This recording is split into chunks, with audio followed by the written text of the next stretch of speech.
Antes de tudo, havia apenas o vazio. Não existia terra, céu, estrelas ou qualquer som. Era como se o universo estivesse em uma sala completamente escura, silenciosa e parada. Mas Deus estava lá. E Ele tinha um plano grandioso. Então, no primeiro dia, Deus falou: haja luz. E de repente, como se alguém tivesse acendido uma lâmpada no meio da escuridão, a luz apareceu. Era algo totalmente novo. Imagine como deve ter sido incrível ver a primeira luz surgir, brilhando e cortando o breu.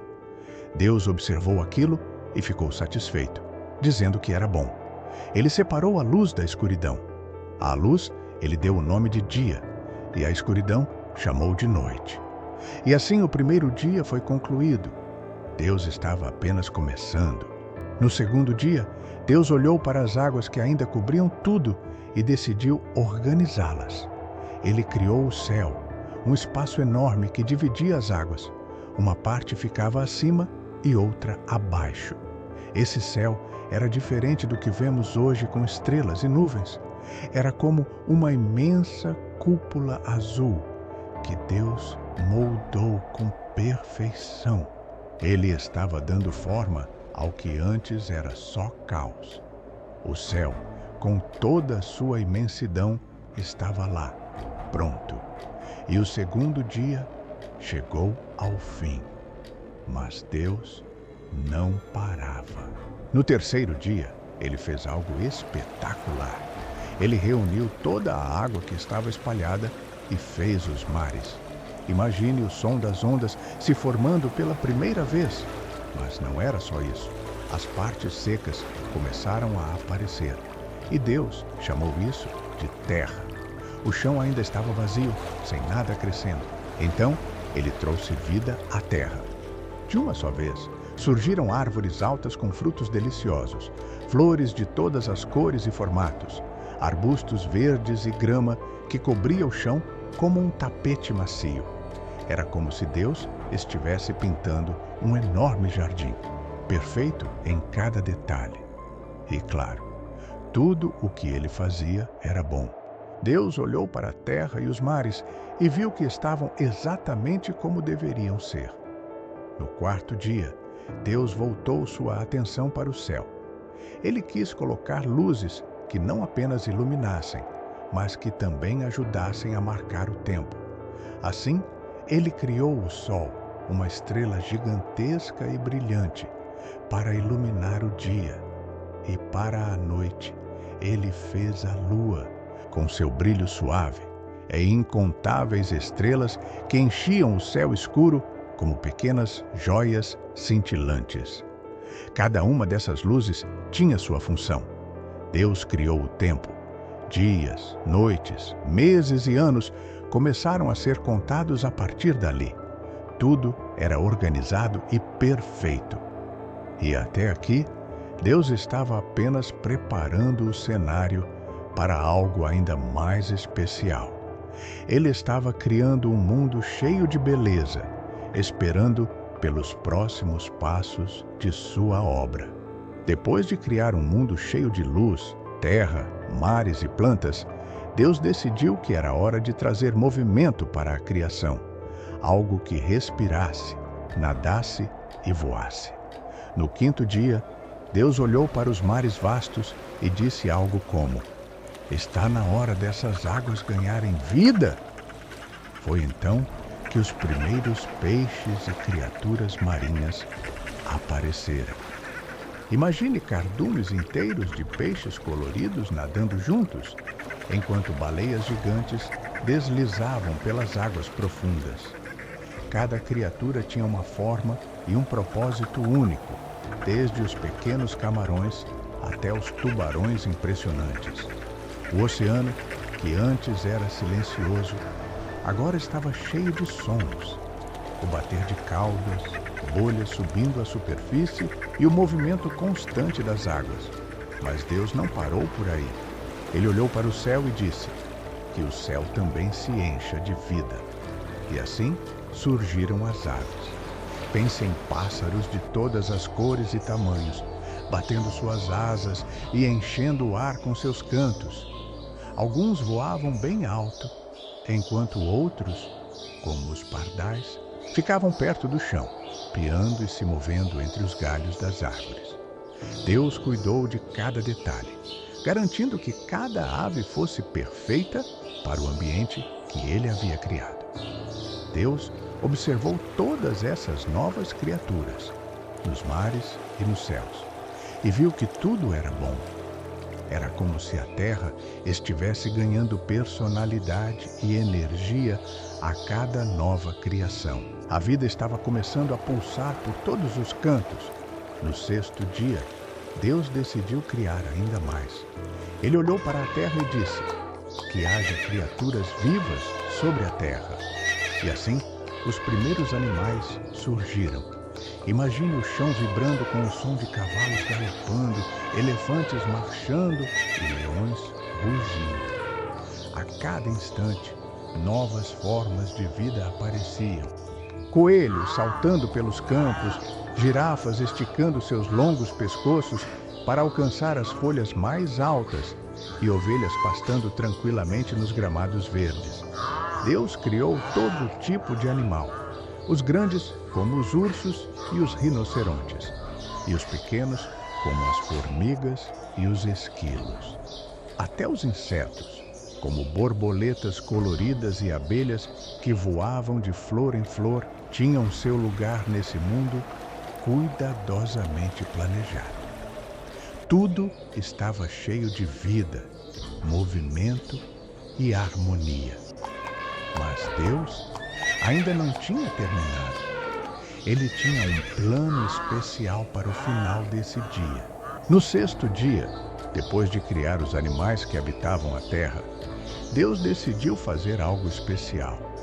Ele queria criar um ser que fosse único, alguém que pudesse cuidar do mundo que ele tinha preparado com tanto amor e atenção.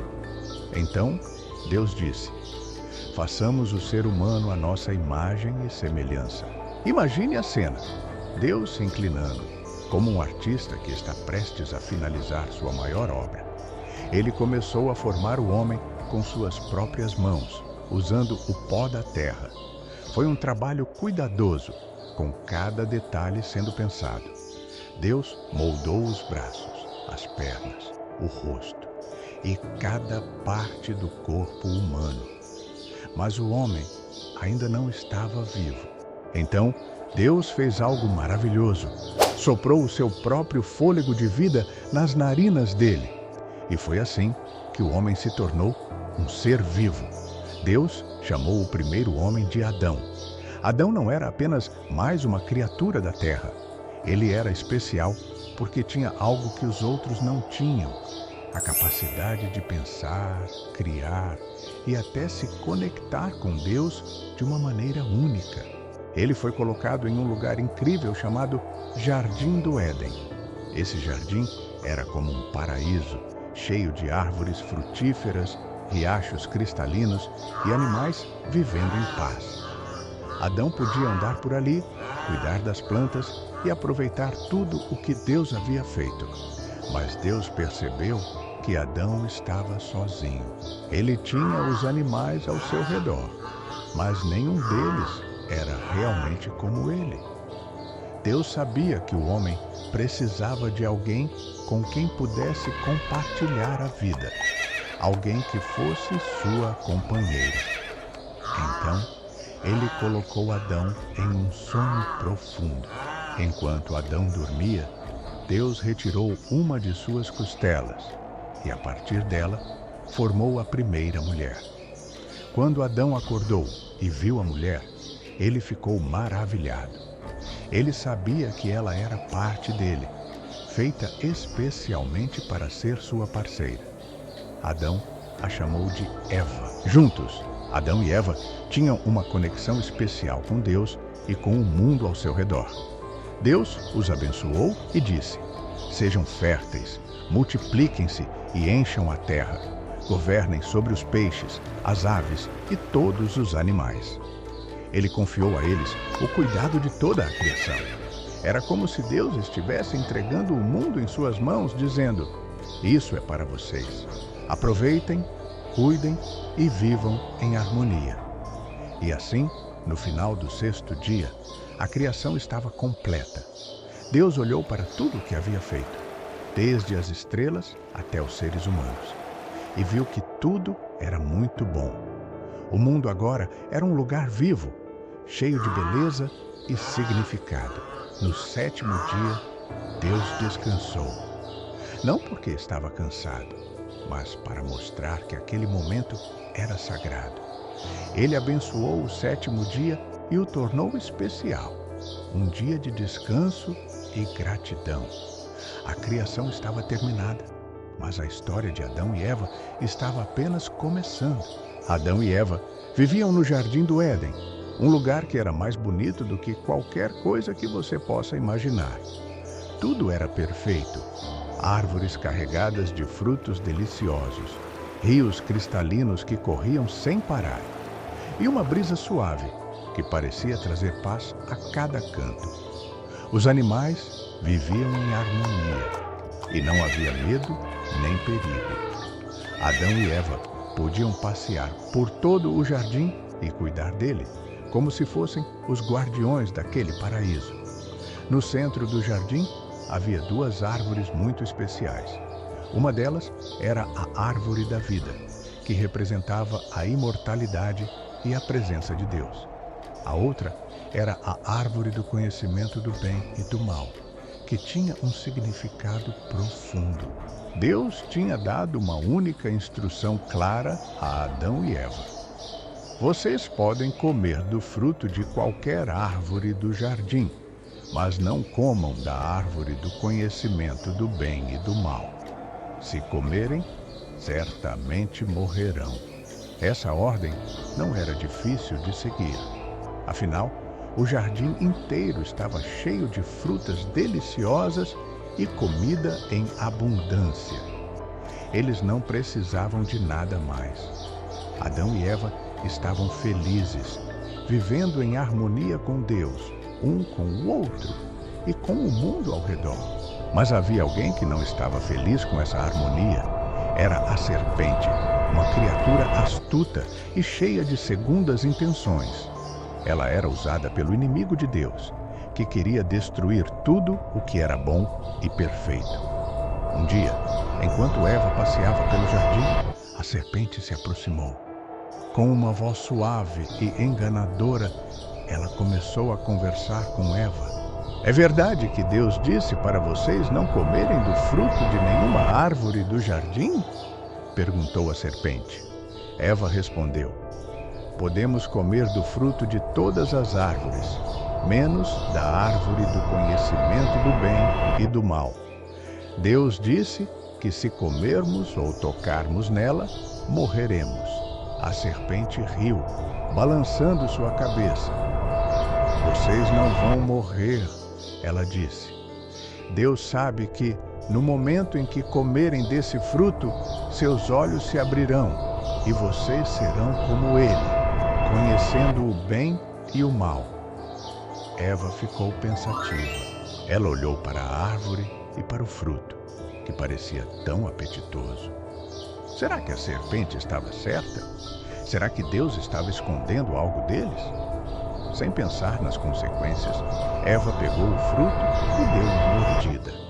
O sabor era doce, mas algo não parecia certo. Ela então levou o fruto até Adão e o convenceu a comer também. Ele aceitou e deu uma mordida. Naquele momento, algo mudou. Os olhos de Adão e Eva realmente se abriram, mas não do jeito que esperavam. Eles perceberam que estavam nus e sentiram vergonha pela primeira vez. Tentaram se cobrir com folhas de figueira, mas nada parecia suficiente para esconder o que haviam feito.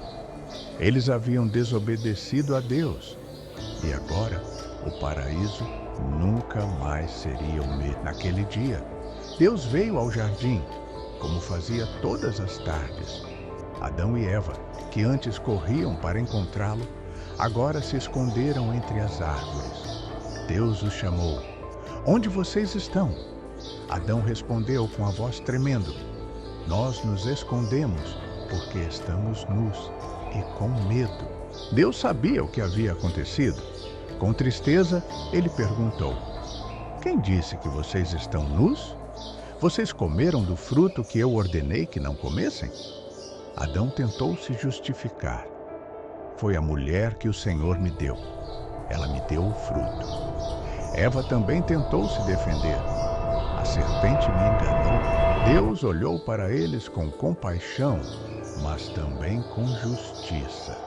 O pecado havia entrado no mundo e com ele viriam as consequências. Deus explicou que, por causa da desobediência, a vida no jardim nunca mais seria a mesma. Adão e Eva teriam que deixar o Éden e enfrentar um mundo onde o trabalho seria duro, a dor seria parte da vida e a morte se tornaria uma realidade. Mas Deus não os abandonou. Antes de enviá-los para fora do jardim, ele fez roupas de pele para cobri-los. Isso mostrou que, mesmo diante do erro, ele ainda cuidava deles. E assim, Adão e Eva começaram uma nova fase de suas vidas, fora do paraíso. O mundo agora era diferente, mas Deus continuaria acompanhando a humanidade, mostrando seu amor e sua vontade de restaurar o que foi perdido.